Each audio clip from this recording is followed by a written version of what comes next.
So since this is my screen that's recording, I don't know how it's going to work because this is the first time we're using Zoom. But hey, this is Central Valley Geeks. Can't say our own name anymore. My name is Scott, and this guy with me is Sean, and today we are here to talk to you about the Michelle Yeoh movie, Section 31. And I wanted to start off by saying, good or bad new Trek is still better than no Trek at all. That's all I'm going to start off with saying. I agree.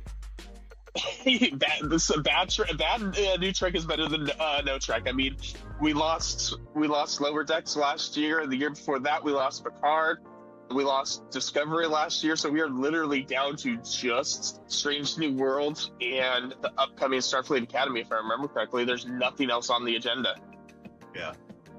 And after this movie's reviews, I don't know if there's going to be any more movies on the agenda. That's why I am doing this video, because even though this movie was bad, I want it to be out there that I enjoyed the movie. It wasn't a great movie. It wasn't as bad as Star Trek Nemesis.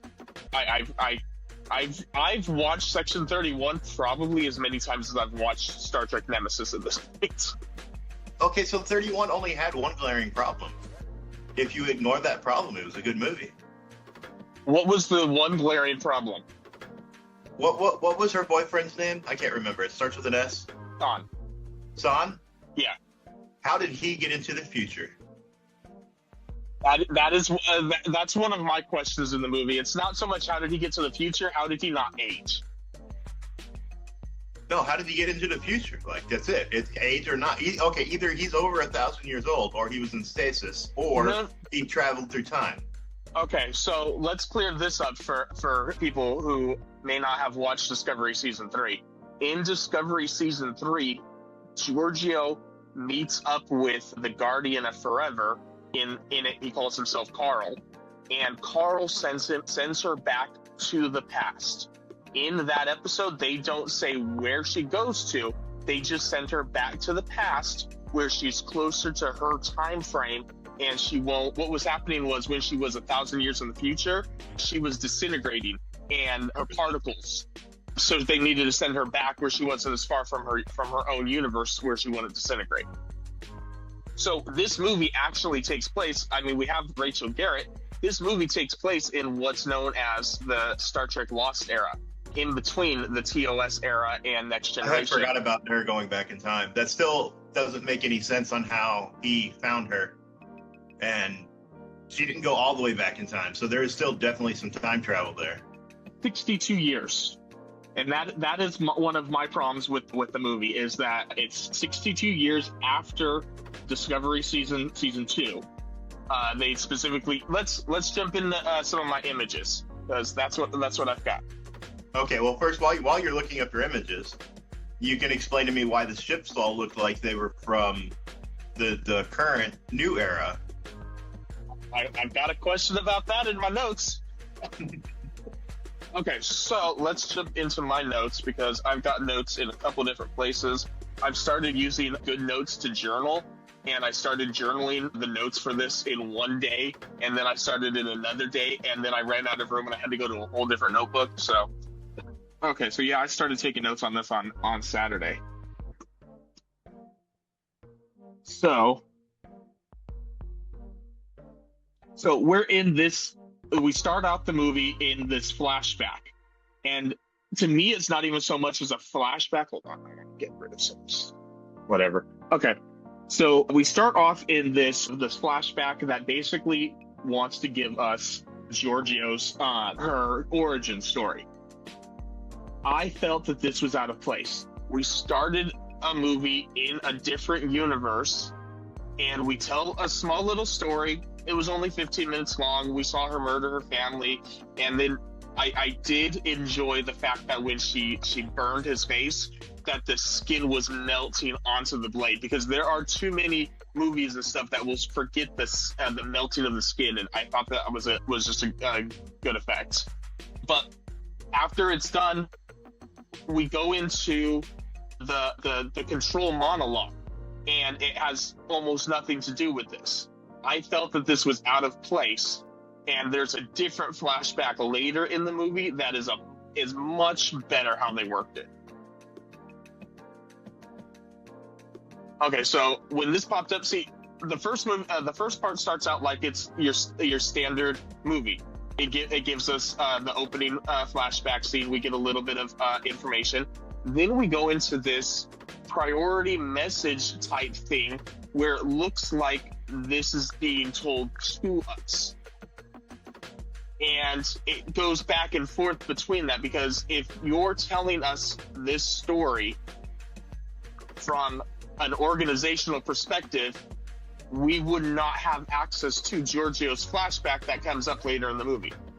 So I wasn't too keen on this specific thing, but one thing I did notice, and I had to make a mental note of it. It got spoiled later in the movie, but I had to make a mental note that I immediately recognized this woman's voice who was Control, but I couldn't place it.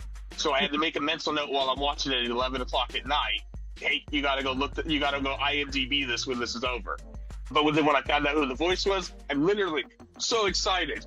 That to me was probably one of the best parts of the movie. But we'll get there in a minute. I thought the space station looked pretty cool.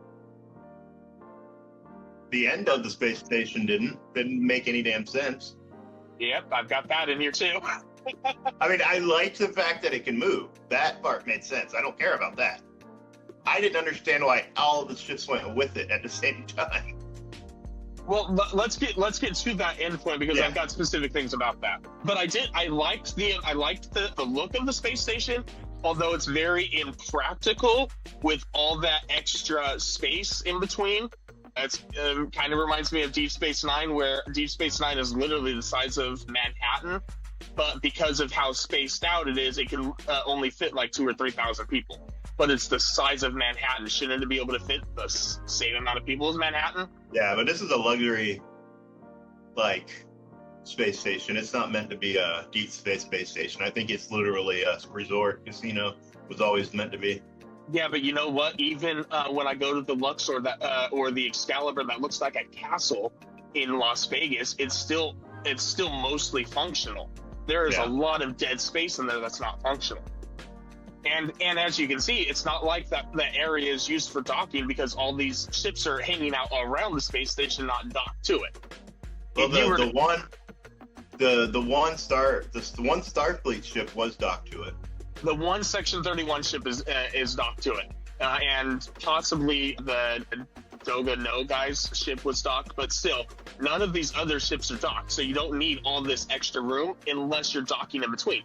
It made sense on Deep Space Nine, the pylon. You would have the Galaxy ship Enterprise up there, and that ship is so freaking huge that you can't have anything else near it. That makes sense a little bit. Well, Deep Space Nine always made sense to me too, because it was made as a battle space station. Its layout is to give it its maximum amount of weapons. It was not a battle station, it was a mining station. That's true, I forgot about that, but it was still meant as intimidation. As look at this intimidating structure. It didn't, but it was Starfleet that added all the weapons in when they were preparing for the Dominion. True. Or that's not the Dominion, the Klingon War. Because the Cardassians had stripped theirs. I don't know how much they stripped, because they did leave it with some phaser banks, because we saw the phaser banks being used in Emissary. Yeah, but they took all the torpedoes and everything else. Yeah, that would make sense. Okay, so not only did I watch Trek Culture, Sean Ferrick did a great breakdown of this. I enjoyed it. He's got some of the same criticisms that we have. The one criticism I'll have about Trek Culture is that his video for the ups and downs was longer than the movie. He figured out the better date. I just did a quick Google. Stardate 1292.4 and confirmed via Alpha Memory Wiki.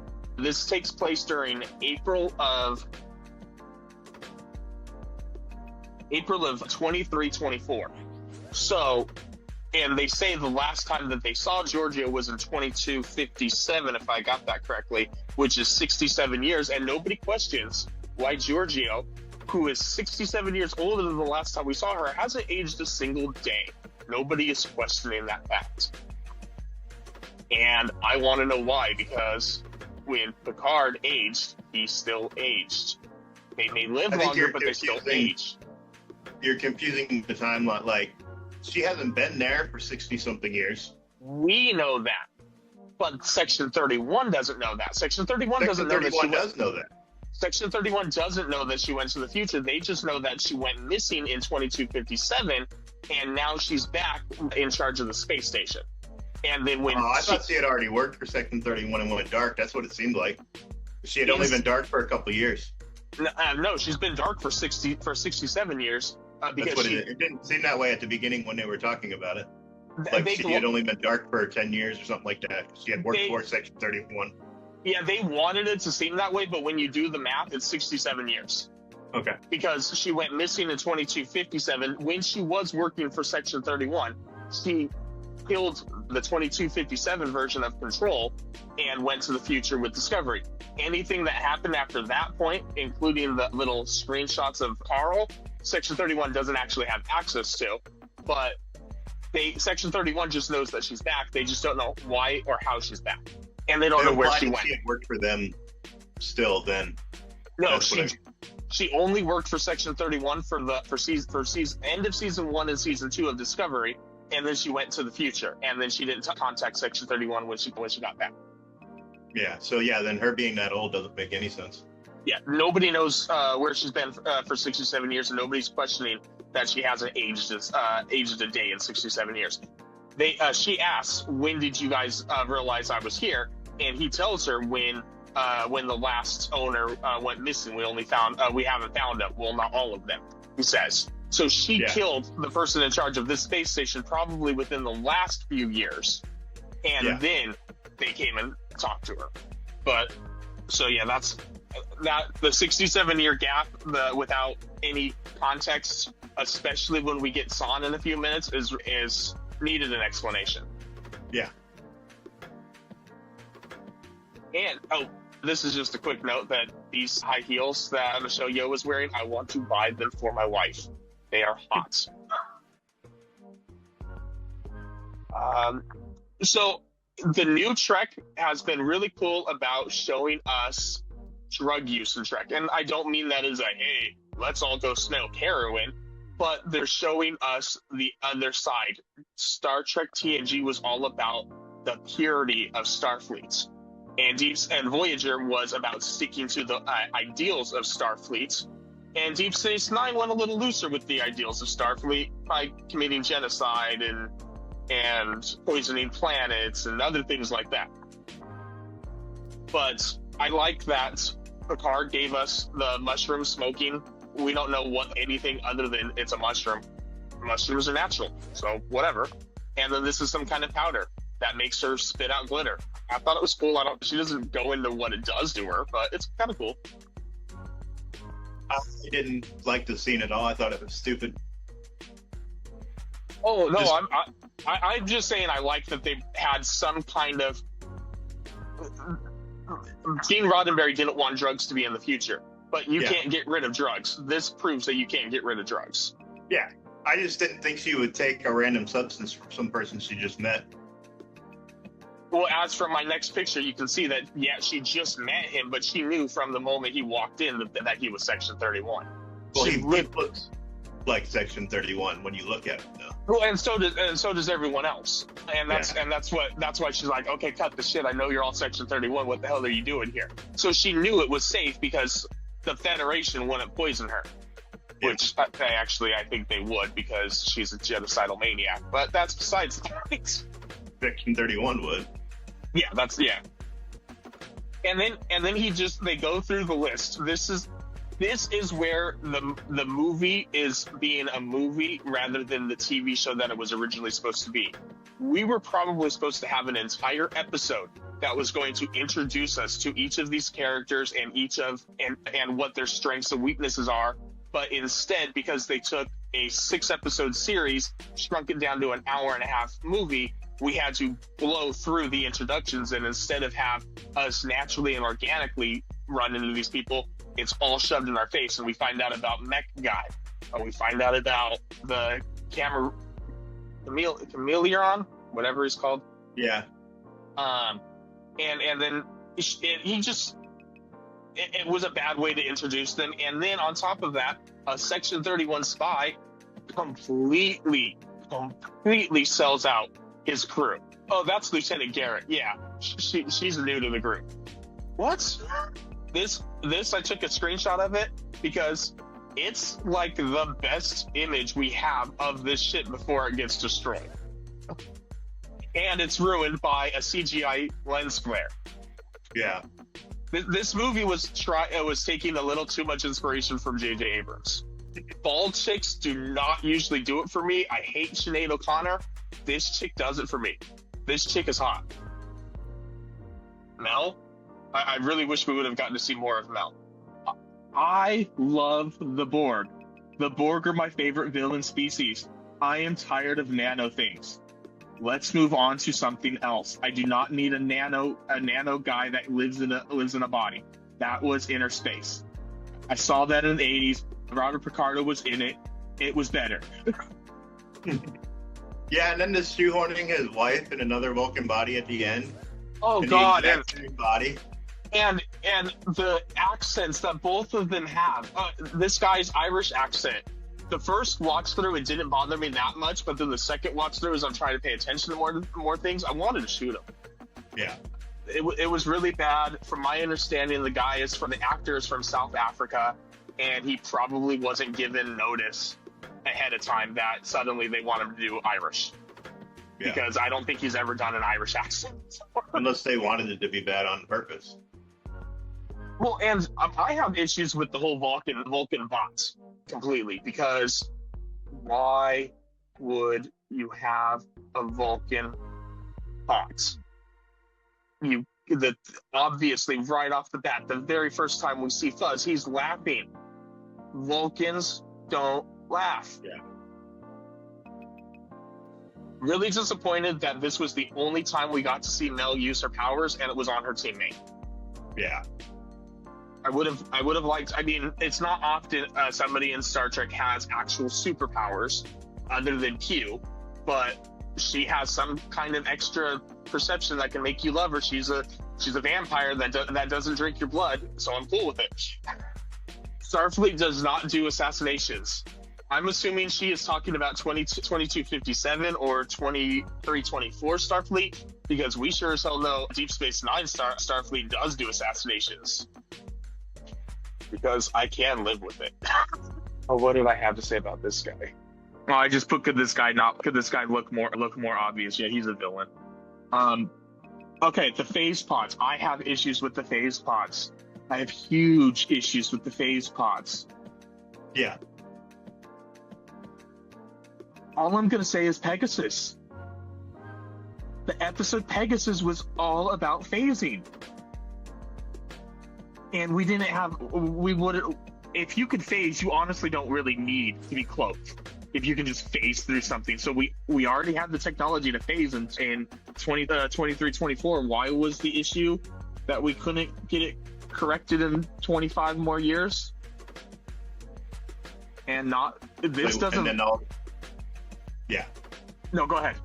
No, I was going to say, but then all of a sudden it is corrected. They've got these little boxes that do it. And somehow the guy that they're fighting magically has one also. Like, that was, yeah. To me, this was a somehow Palpatine survives moment.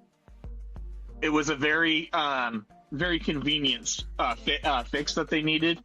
Don't get me wrong, I thought the action scene itself, when they were phasing through stuff, was pretty cool. But you never saw, shit, give me a second. I gotta remember the name of it. Nope, not gonna remember. Never mind. Her monologue went on too long. If she would have just said, "Hey, I'm phasing, give me the case," and left, the ninja dude, or who I call Screenslaver. This dude is Screenslaver from Incredibles. Look at him. It's the same character. So we got Screenslaver, and he starts phasing like you said. He's got the phase thing too. To me, it's also ironic that these phase spots only have one phase, on or off. There's not variations. You know how, like, in the episode where they go back to the gold rush, where Data is maneuvering the thing and making it vibrate or whatever he needs to off center? Yeah. That's what this could have been, and they could have just phased into a different frequency, and now he can't touch her. I don't know. And what are the odds that he would have the right frequency that she had? Screenslaver. Okay, so I thought it was really, really interesting that we have a naked Andorian, and if you pause it correctly, I did not pause it correctly for this, he is as smooth as a Ken doll. So I'm not sure why he's naked, because now I'm wondering if his antennae are his genitals. Because why would he need to be naked then? This is where I was going to just talk about how I did actually enjoy. I know I'm giving this movie a lot of crap and whatever, and I'm talking about a lot of the negative stuff. I did enjoy the action scenes. They felt like an action movie when they are phasing out of phase with everyone and running through people. That was cool. Then she knows how to take advantage of it and pops it off and runs across the bar, pops it on as she's falling so she can hit the dude. Those kinds of things were really cool. I would enjoy that whether it was inside of a Star Trek movie or if it was inside of the Kingsman's movies. It doesn't matter. It's a good action scene. But then we lose Mel. We lost Mel and we barely knew her. Tell me that this losing of Mel does not remind you of the Baron T disruptor is what I was able to find online is what it's called. And if I remember correctly, he said that there was only 5 in existence, but this reminds me of this because it looks painful and it tears the body apart. We also kind of got something of that in the TNG episode where the guy who can't hear but he's telepathic loses his 3 people. Yeah. His chorus, when they're shot, their skin evaporates and then their bones. That's got to be pretty painful. Pretty horrible way to die. And then I've got this image. This is Giorgio recognizing what she's named the God's End, not God's Send, or it's the God's Send, not God's End, God's Send. And basically, the only reason this was done is because the ninja guy screens, because technically at this point we don't know who he is, but Screenslaver wanted her to see what the weapon was, essentially. And then this is an awesome flashback. I love this screenshot, or not this screenshot. I love this flashback because we get the death of Son and the experience of getting the Godsend. And one thing I took note is during the TOS era, holograms took a huge hit because holograms during Discovery and Strange New Worlds are legit. They are hella badass. Yeah. Well, in the TNG era, holograms kind of started killing people too, so maybe that's why There's a couple of storylines in TNG about that. Did anyone actually die by hologram? No, but you know what I mean, about them coming sentient and whatnot. Yeah. I swore somebody did die in the Moriarty ones, but I could be wrong. No, I think he just took Pulaski prisoner. And I think you're right. He just took her prisoner, and then he went into sleeping for 5 years until Barclay woke him up, and he still only took the ship prisoner. He didn't kill anyone. Yeah. But I really like the holograms. I like that even though Next Generation, Deep Space Nine, Voyager, and TOS didn't incorporate holograms as much as these shows are, I do like that they're incorporated because we, from the 21st century, 25 years after those shows I had mentioned were made, we would use holographic technology like this now if we had it available. So why wouldn't we do it in 200 or 300 years? Yeah. I enjoy the augments. The augments are awesome villains. They are underrated villains. We got, one episode of them in TOS. We got technically 2 movies, but I'm just going to stick with Wrath of Khan because I'm going to talk about Prime Universe only and not J.J. Abrams, the Kelvinverse. So no Into Darkness for this. But we had them in Wrath of Khan, we had them in Space Seed, and then we had them in a handful of episodes in Enterprise. And those were some of the best episodes of Enterprise. they could make the augments if they wanted to the new board. But they sound like they already have a new board because that guy had how many children? 120,000. Oh, weird. Whatchamacallit? Commercial? Oh.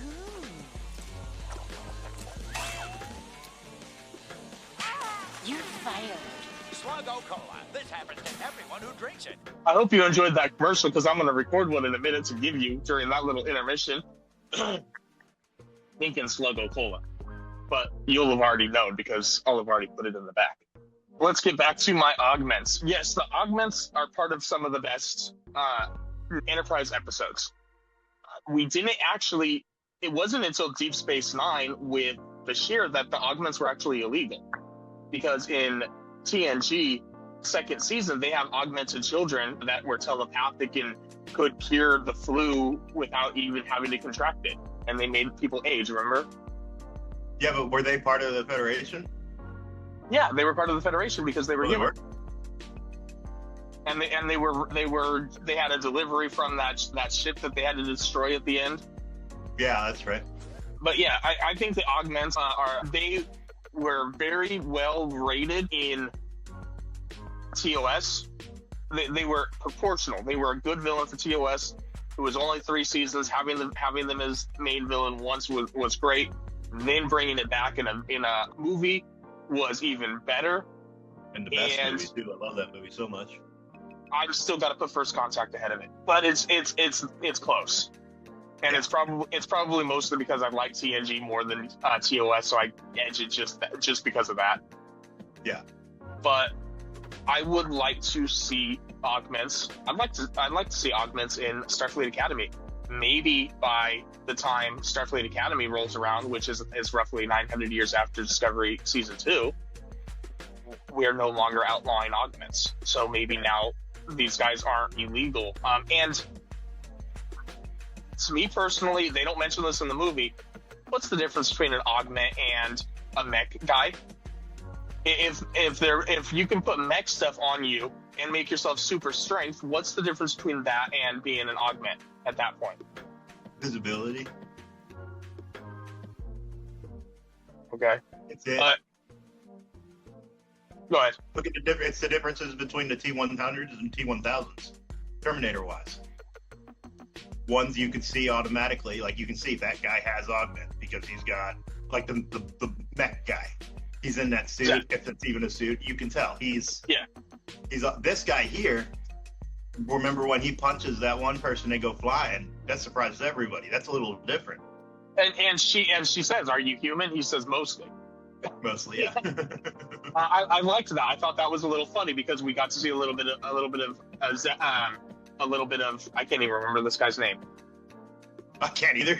But yes, I like the fact that he would have worked for Khan also, like listening to the storyline and stuff like that. He definitely would have met them. Yeah, because it sounded like he was not born an augment. It sounded like his village was slaughtered. He fought back, and the warlord's like, "Ooh, this tiny little human, we're gonna make them an augment and part of my army," is what it sounded like. Yep. I could be wrong, but no, that's exactly what it sounded like to me. Okay. I like the augments. I wouldn't mind seeing more of them, whether it's in an upcoming Star Trek Legacy show, whatever they're gonna do that's post-Picard, or if we see them in Starfleet Academy. Hell, even if we just have a Starfleet Academy episode where we learn about Khan. And I'm blanking on her name from Strange New Worlds. Come on, Sean, help me out. The Alarm? Na'an. Yeah. If they talk about them in an episode and we just get like, they could easily turn Starfleet Academy into another Lower Decks where they're just dropping nothing but Easter eggs in it. Yeah, but it also would be nice to get some new, good Star Trek. Yes. I want to see the Cardassians back. I enjoyed seeing Garrick in Lower Decks, even if it was just Mirror Universe Garrick that was also a doctor, which was weird. I enjoyed that. Those were good episodes. Okay, let's move on from the augments. Why did I take a screenshot of that? I don't think I meant to take a screenshot of that. I meant to take a screenshot of this. This is pretty horrible torture. I do not want to be grabbed by my nostril. And that is also a really gross way to torture someone because I don't want to stick my finger up the nose. Especially an augment doing it. Why would that make it worse? He's much stronger. Well, it's going to hurt more for the person, but even as the augment, I don't want to stick my I just meant like 'cause nostril. he's so much stronger. Like he could literally tear his nose off him without even thinking about it. My wife and I are also rewatching Big Bang Theory right now, and we just watched the episode yesterday where Sheldon talks about wanting to rip off his face and turn it into Sheldon confetti. All he needs is an augment to rip a nostril. There you go. I just thought this was funny when they accused her of being the mole. She's like, no, I would have killed you guys already. That's very true. If I'm the mole, why'd you come to me? Like, yeah. How could I be the mole? You recruited me. I liked, like I mentioned, I liked the action scenes, and I liked the action in this scene, but I hated the background. It feels, I don't know if Paramount Studios has a stage like Disney has the Volume that they use for Mandalorian and other Star Trek projects. Star Wars projects. This feels like it was filmed on the Volume or something like the Volume, because the background is going by way too fast. It looks like it's a blurry screen behind them rather than, I think a green screen would have been better here with CGI. Unless this was CGI green screen, then it just didn't look better. I really, really, really did not like Fuzz revealing San was alive. I felt like that should have happened during a fight with San between Giorgio. I feel like it would have had more of a gut punch at that. And then once she sees who he is, then we get that flashback from the very first scene of the movie. That would make sense, yeah. Because then we saw San earlier giving her the godsend, but we don't really know who he is. And we didn't really need to know who he was at that moment other than her forbidding him from dying. But then in the other flashback, we could have gotten all the background, and it would have felt like that gut punch that I'm sure they would have had if it was a TV show. Yeah. I don't know. I don't think this would have been a good TV show. I think the making of a movie was a good idea. I think if it would have been a TV show, it would have been definitely different. Yeah, but I don't know if I could have done 6 hours of him. Oh, that's true. Oh, listening to him talk for 6 hours, I'd probably kill myself. Like, that's what it would have. They would have had to have so much extra filler for a storyline that didn't need it. Yeah.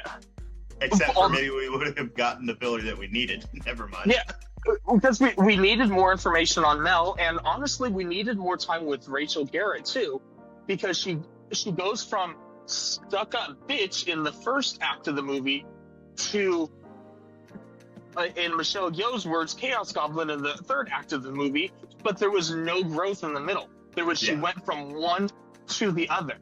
I like that she became a little bit more, I don't want to say forgiving, but more bendy with the rules towards the end, but it didn't feel earned. It's just like, oh, okay, let's do chaos. This makes sense. Chaos. It easily felt rushed. Well, the whole movie felt rushed. That was its big problem. Yeah. You mentioned the ships earlier. This looks like the La Sirena to me. This looks like the ship from the card, Rios' ship. And even when they're inside it, it has that giant spinny blue thing. That was in it too. So this is that ship, but it's not the ship, whatever. It's got the obnoxiously large bridge with one seat on it, which is weird. Yeah. But my next thing, why is Fuzz sweating? He's a robot. He's a robot Vulcan, for that matter.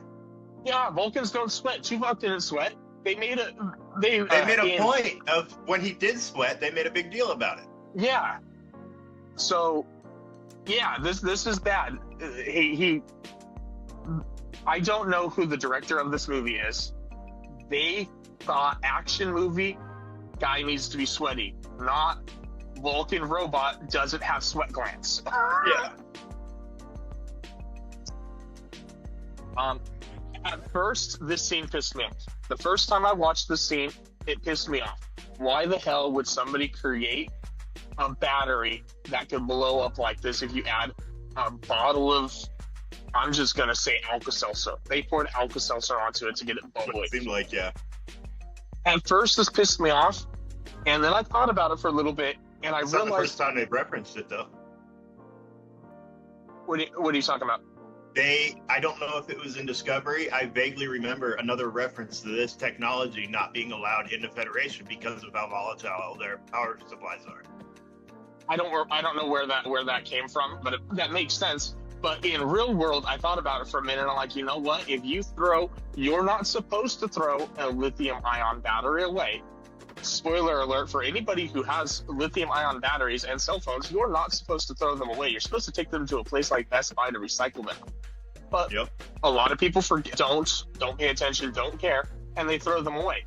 If a lithium battery gets cracked open, it bursts into flames. So after thinking about that for a little bit, I thought to myself, you know what? Some child could have easily thrown this in the garbage, or it could have been picked up in a mass garbage pickup and thrown here. So I thought about it, and I gave this an out. Solely because of lithium-ion batteries. Yeah. What I first thought was the people who charge their phone in their bed and then their bed catches on fire. Or the That people too. you throw away a laptop and then the garbage truck's on fire. Yeah. Okay, right here. The Godsend is speaking, and it says biosignature confirmed. I want to write down the exact notes that I have for this, because it kind of pissed me off. Yeah. Yeah. Did this... Okay, so I missed the thing. Oh, okay, so I have this screenshot here. I thought this was funny when the doll was floating in space and says we're all gonna die. Yeah. I love the fact that it says that, but there's two problems with it. You can't talk in space, and You can if you don't have vocal cords. It doesn't have vocal cords. It's got a speaker. It wouldn't be audible though, because there's no way for the audio to translate. But They're in a nebula. okay, but how did he get in front? They were following the bad guy. They were following Fuzz in his Fuzz form, not his Vulcan form. They were following him, and they were losing him. And then Garrett said, "Get in front."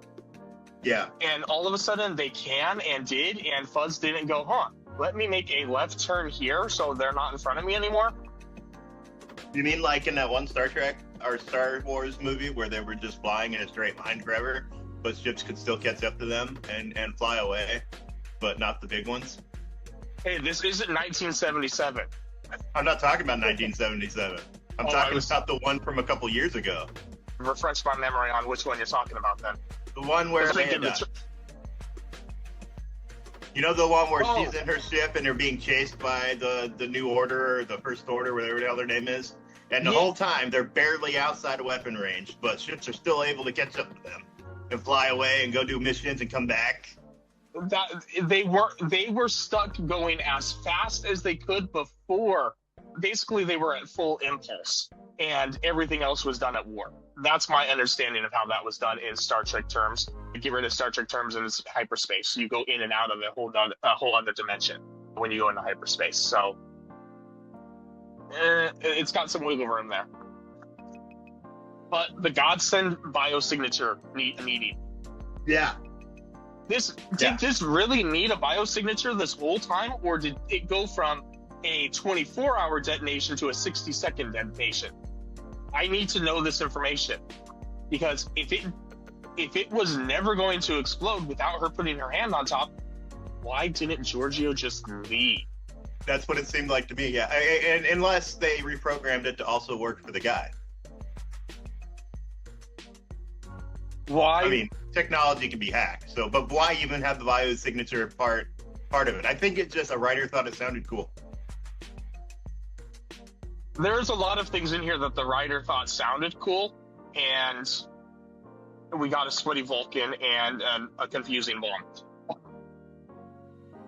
Well, and a nano guy. An Irish nano guy. I honestly like the nano guy. I don't have a problem with the nano guy. My thing that I thought was hilarious, and you already brought it up, is that how Borgish this entire movie is. Yeah, I mean the mech people are non-hive Borg. Yeah. And then we have the nano guy who is essentially a nanobot from a Borg. Then you literally have him take over the dead guy and turn him into a drone. He is literally a drone for part of the movie. And then just discarded. Discard. Nobody cares about his dead body. Who cares? Yep. Okay, so this movie is presented as a control file transmission. Why is it being sent to just me? 3 of your Earth weeks later. Why can't I be a Vulcan and reading this? Or Cardassian? Or, hey, another augment, because apparently an augment is credible has enough classification to be able to read this. Yeah. I didn't like that. They should have just said 3 Earth weeks later. Because the Federation headquarters are on Earth. Everyone knows Earth. If I remember correctly, Earth is standard Federation time, and everything else is their own planet. Like Bajor is 26 hours. Now, the Bajoran space station runs off a 26-hour daily clock, but Space Station 1 runs off of 24. But that's one of my bigger gripes about this movie, is that it's specifically designed to be seen by a human from Earth. What if I was a human from the militarized zone, or Mars, or Luna? I like that Rachel Garrett got a promotion. We get her one step closer to the captaincy that we know she's going to get with the Voyager C. We never touch on the fact that Giorgio is a genocidal murderer.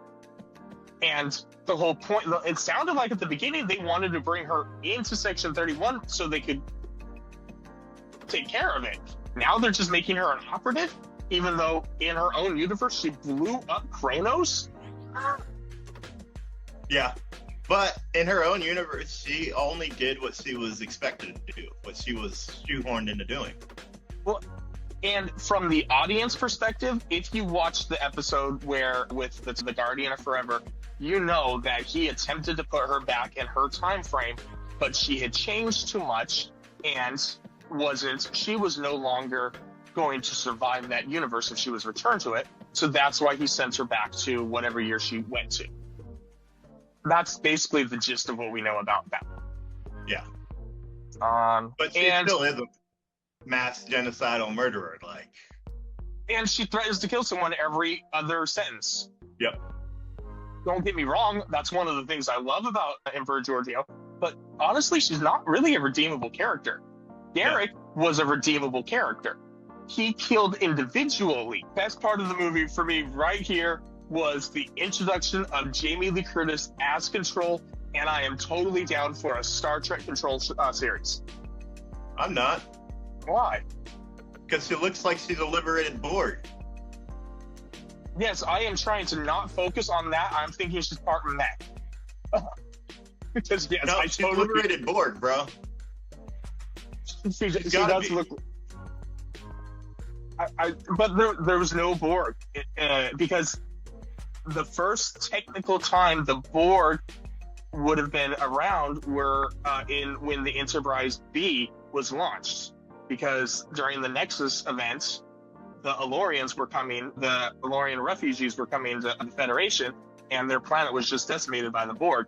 Why the Federation headquarters and Starfleet didn't learn about the Borg then, I don't know. Instead, they learned about the Borg in Next Generation with Q. Yeah. I don't know, maybe I would talk to the refugees. Hey, Guinan, why did you have to leave your planet with a bunch of other people? Oh, these cybernetic beings tried to kill you and to take over your planet? Cool, we're gonna start working on a fix for that. You know how government actually goes. They probably did tell somebody. I guess that's true. Look at 9/11. I think the 9/11 Commission actually did say that somebody knew. Well, Pearl Harbor, we did know. They actually know 100% that we knew about that. Okay. Now where I was gonna go with the Star Trek Control series is Carcana 4 is actually a huge Easter egg, because at this point in time, Carcana 4 is either on the verge of collapse or has not collapsed yet and is still being run like a normal Federation colony. It's shortly after this that we find out that their government collapses and the gangs take over and start terrorizing the community. Because this Tarkana 4 is the planet that Tasha Yar is from. Now I'm confused. This would be after it would have to be. No, this is almost directly before the collapse. This is right. A lot of people online are speculating that this leads into the collapse of that colony. That doesn't make any sense though, because this isn't before the Next Generation. Yes, it is. This is before Garrett even got commanded the Enterprise C. I know, but that doesn't actually make any sense. I'm confused on what you're confused about. What, like right now, you're telling me that the movie we just watched took place before the Next Generation? Yes, it took place in 23, 24, and Next Generation takes place in 2370. I know, but the technology was better than what they have. Oh yeah, I hate the ships look like they looked like in 1,000 years in the future. Well, that's because of our technology. But no, I agree that the ships don't look like they're from the early 24th century. They look like they're from the late 24th century, or as you mentioned, even the 30th century. The tricorders, when they use the tricorder and they scan her, it looks like a tricorder out of season 2 Picard, not out of TNG. And at this point in the timeline, we roughly know that they had the flip-up cases still because of the TOS movies. This is roughly, I think, about 15 or 20 years after Star Trek Generations. So yeah, the technology in here, they're using the technology. So this is after Next Generation. No, this timeline-wise, this takes place in 2324. Next Generation takes place in 2370. This is 44 years beforehand, or 46 years beforehand. They should not have done that. That was a dumb idea. They wanted to do something. I assume they wanted to do something in the Lost era, and that's why they did it. But yeah, no, I agree. All of the technology looks like it should be from the Picard era or on. Yeah, especially since they're not positive. They're obviously not. They're not data level fucking bodies for the Vulcans, but they're still pretty advanced. But they're not sentients. So that is the difference between them and Data. Because at first I was a little annoyed and upset about that too, but then I thought to myself, all it is a robot that the nanobot is controlling. Yeah, no, I get that. And then there's the other guy named Data, which was annoying. Are you being sarcastic? Because I can't tell. No, the guy who got his nose hooked, that you keep saying his name wrong? No, his name is Noda. They call him Data. No, his name is Noda No, or something like that, because he even says no middle part. I'll look it up on my iPad. Yeah. The main guy's name is Alok. We couldn't think of his name before. That's why, because it's not easy to pronounce. Yeah. Quasi and Zep and Mel and Rachel are a whole lot easier to pronounce. Dada. D-A-D-A. So yeah, see? Close enough. As you can tell from my screenshots, I watched with subtitles. So I was able to, and I think they even brought him up in a screen where it was the control talking, and they had the name Data Noah when they had a picture of him at one point. But this is one of the things that you first mentioned, so I'm going to go ahead and play and let it run.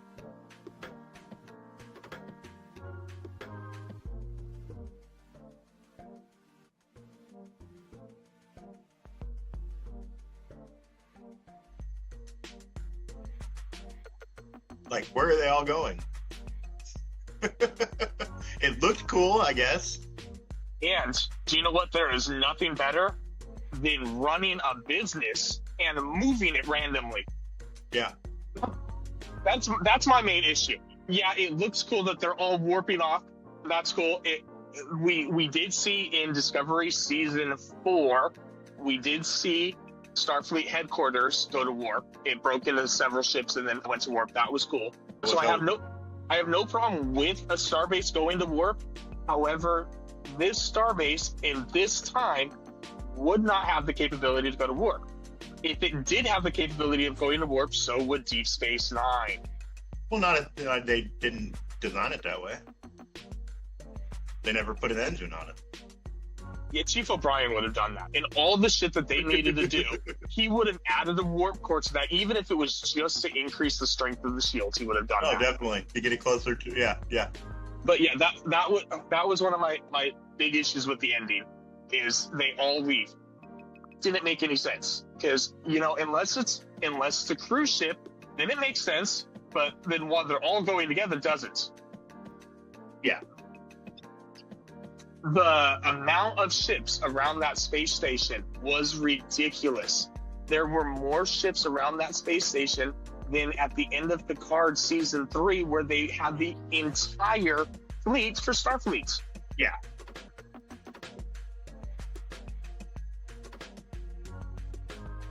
So yeah, that's overall.